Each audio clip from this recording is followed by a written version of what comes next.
Scary town कोई video देख। कुछ रास्ते हमेशा मंजिल तक नहीं लेकर जाते, कुछ रास्ते सिर्फ बर्बादी के लिए होते हैं। ऐसी ही एक कहानी है महाराष्ट्र के एक गांव की, जिसका नाम था वेतालवाड़ी।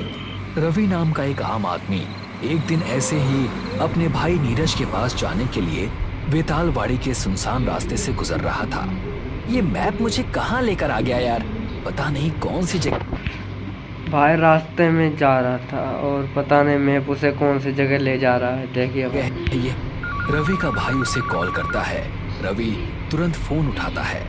हाँ भैया, क्या हाल है? अभी तक पहुंचा नहीं? पता नहीं भैया, ये जीपीएस कुछ अजीब ही रास्ते पर लेकर आ गया है। दोनों तरफ जंगल है, कहीं भी कोई लाइट नहीं है। शायद कल सुबह तक ही पहुंच पाऊंगा। तू रात में किसी अनजान रास्ते पर, बस ध्यान रखना, सेफ रहना।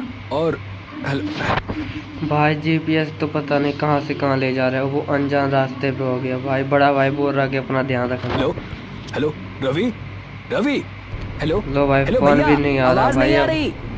नेटवर्क कम होने के नो कारण सिंगल हो गया, आवाज सही से नहीं जाती और कॉल कट। उसी वक्त रवि की कार भी जवाब दे देती है। इंजन एक झटके के साथ बंद हो जाता है। रवि कार के बाहर आया।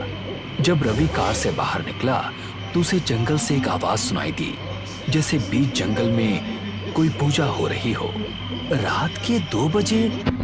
भाई एकदम पूजा हो रही रात के 2 बजे। भाई तुम्हें कैसा लग रहा होगा? अगर ये वीडियो पसंद आ रही है तो लाइक सब्सक्राइब जरूर करना। जंगल के बीचों बीच पूजा हो रही है। रवि की उत्तेजना उसे उस आवाज की ओर मत जा भाई, मत जा। वो देख भाई जा रहा है। में और जहन में सवाल है, पैरों में हिचकिचाहट, लेकिन वो चलता जाता है। जंगल के बीच एक छोटी सी जगह पर 4 लोग अपने कंधे पर एक पालकी लेकर जा रहे थे। उनकी आंखों पर पट्टी बंधी हुई थी। पालकी इतनी रात में पालकी जा रही, आंखों में पट्टी बंधी, फिर ये देख बिना देखे चल कैसे हैं रास्ते पर सही से? को रवि पालकी को देख रहा था और पालकी आगे आगे चल रही थी। तभी उसकी नजर पालकी के बगल में खड़े एक आदमी पर गई, जो जब अंधेरे से बाहर आया तब पता चला कि वो इंसान नहीं मगर बेताल था। पालकी एक जगह पर थम गई और बेताल रवि की ओर देखने लगा। कौन है तुम? नहीं नहीं नहीं। रवि ने पीछे मुड़कर भागने की कोशिश की, लेकिन अब देर हो चुकी थी। एक आग का गोला आसमान से गिरा और रवि को जीवित ही जला गया। उसकी चीख भी पूरी नहीं हो पाई, सिर्फ धुआं रह गया और रह गई थी रवि की जली हुई लाश।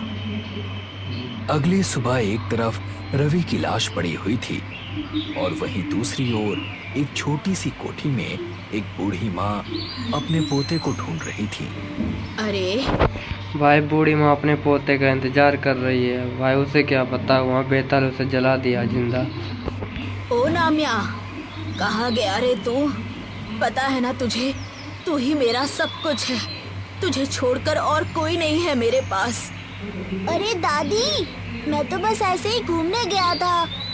तुझे कितनी बार बोला है, रात के बाद घर के अंदर रहा कर। तुझे कुछ हो जाता तो?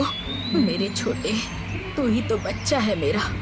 दोनों अभी बात कर ही रहे थे कि अचानक एक औरत वहां पर आ गई। माँ जी माफ कीजिए, पर गांव के पास एक आदमी की लाश मिली है। क्या? दादी तुरंत लाश के पास जाने लगती है।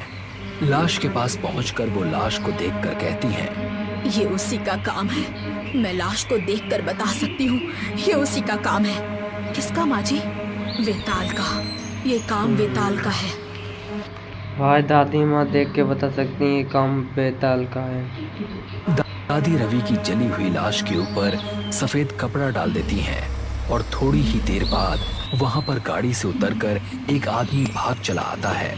आदमी आते ही घुटने पर बैठता है और लाश के ऊपर से सफेद कपड़ा हटाता है और रवि के गले में पड़े लॉकेट से वो उसे पहचान लेता है कि ये उसी का भाई है और फिर जोर जोर से रोने लगता है। नहीं नहीं मेरे भाई, तेरे साथ ये क्या हो गया?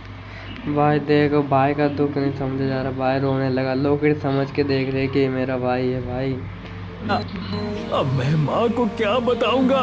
रवि मेरे भाई। वो आदमी और कोई नहीं, रवि का भाई नीरज था। रोते रोते नीरज के मन में आक्रोश भर गया था और बदला लेने की भावना उसके मन पर कब्जा कर चुकी थी। नहीं छोड़ूंगा, जिसने भी ये मेरे भाई के साथ किया है मैं उसे नहीं छोड़ूंगा।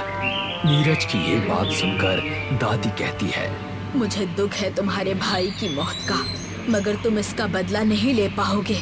तुम्हारे भाई को मारने वाला कोई इंसान नहीं बल्कि एक बेताल है। इंसान हो या बेताल, असुर। भाई गुस्सा होता ना तो चाहे इंसान हो चाहे बेताल, भाई लड़ेगा अभी अपने भाई के हो लिए। या शैतान, जिसने भी मेरे भाई के साथ ऐसा किया है मैं उसे नहीं छोड़ूंगा। रवि का अंतिम संस्कार करने के बाद नीरज दादी के घर पहुंच जाता है, जहां पर दादी के साथ बेतालवाड़ी के पंडित केदार भी मौजूद थे। नीरज दादी से कहता है, माँ जी, आपने मुझे यहाँ क्यों बुलाया है? तुम्हारे सवालों के जवाब हमारे पास हैं। ये बात सच है बेटा, जिसने तुम्हारे भाई को मारा वो बेताल है, एक राक्षस है। पंडित और दादी की बात सुनकर नीरज की आंखों में आंसू और दिल में गुस्सा भर जाता है और वो पंडित जी से कहता है, तो आप ही बताइए कि मैं कैसे इस बेताल को मार सकता हूँ? आखिर राक्षस भी तो मारे जाते होंगे ना, बताइए। अब भाई पूछे, अब बेताल राक्षस भी तो मारे जाते हैं तो इसे कैसे मारे, कोई उपाय बताइए। ये कौन बता सकता है मुझे उस बेताल को मारने का तरीका? तुमने ठीक कहा, बेताल को मारा जा सकता है और उसे कैसे मारना है ये गांव में सिर्फ 2 ही लोग जानते हैं, जिनमें से एक मैं हूँ। मगर उसे मारने से पहले तुम्हें ये जानना होगा कि इस गांव का नाम बेतालवाड़ी कैसे पड़ा। बहुत सालों से इस गांव में बेताल की पूजा होती आ रही है। बेताल का मंदिर भी इस गांव में है, मगर करीब 9 साल पहले एक बड़े से बरगद के पेड़ के नीचे एक अघोरी आकर बेताल की पूजा करने लगा। ए विनाश स्वाभिमानम असुरामन स्वाहा, ए वेतालम स्वाभिमानम असुरामन स्वाहा। पूर्णिमा की उस रात में भी उसी रास्ते से अपनी कोठी की तरफ गुजर रहा था जब मैंने उस अघोरी को बेताल को बुलाने वाला हवन करते हुए देखा था। उसके मंत्रों को सुनते ही मैंने उससे कहा, हे अघोरी, ये तुम किस तरह के भाई मंत्र पढ़ते अघोरी को बुला रहा। भाई अभी देखो क्या करता है ये। मंत्रों का जाप कर रहे हो? क्या तुम बेताल को इस गांव में प्रकट करना चाहते हो? मेरे इतना कहते ही वो अघोरी अपनी आंखें खोलता है और मुझसे कहता है, बेताल पैदा हो चुका है। बेताल ही पालकी निकालते थे ना। अब भविष्य में कभी भी कोई उस पालकी को देखेगा तो आग उसे भस्म कर देगी।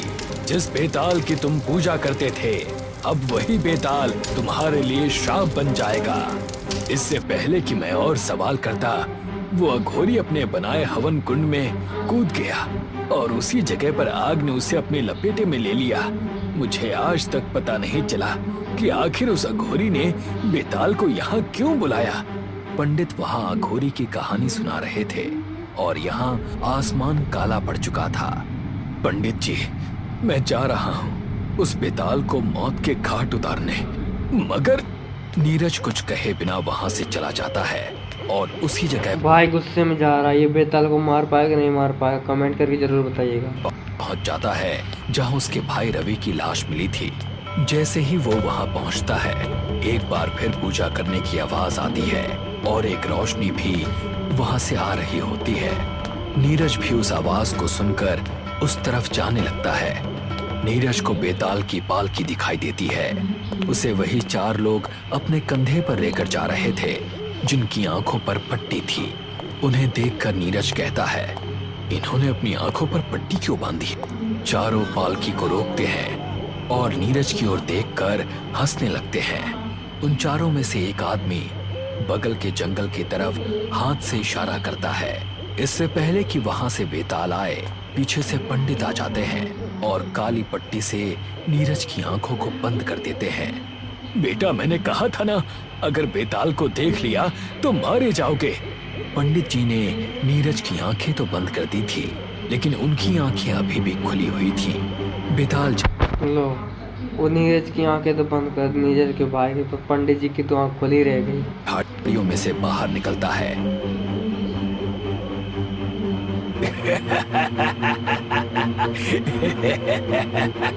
उसकी आवाज सुनकर नीरज अपने कानों को बंद कर लेता है, मगर पंडित जी, नहीं नहीं, ये श्राप मुझे नहीं लगेगा।